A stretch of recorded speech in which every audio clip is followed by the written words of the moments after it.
Bonjour, Alex Hubert, responsable de plaine chez Grâce à ça, la coopérative, et des relations adhérents dont je m'occupe aussi.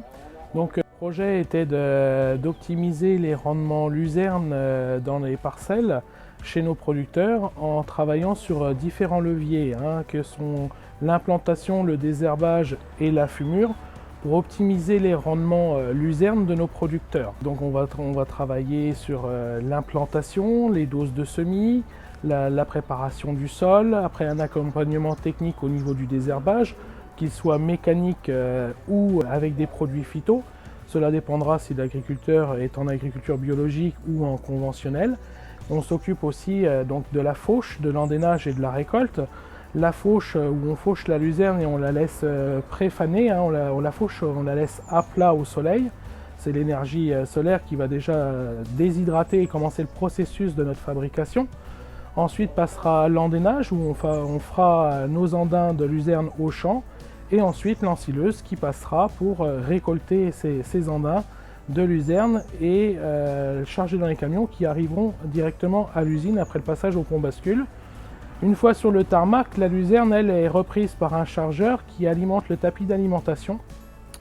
Le tapis d'alimentation ensuite tombe sur le tambour sécheur qui devant le sécheur, le tambour, on a une unité de chauffage, donc la chaudière, qui est alimentée par des produits tels que la plaquette forestière ou de la sciure pour produire la chaleur. Donc une fois que la luzerne est dans le tambour, elle suit le tambour sur 3 passages. Une fois qu'elle est passée, donc cela peut durer quelques minutes ou une dizaine de minutes en fonction du taux de matière sèche que l'on aura rentré à l'entrée de l'usine. Une fois qu'elle est passée dans le tambour sécheur, il y a un processus avec des ventilateurs et un cyclone qui lui extrait la vapeur d'eau et les poussières. Et de l'autre côté, la luzerne tombe dans une écluse où elle est transportée vers un broyeur pour broyer toute notre tige et les feuilles.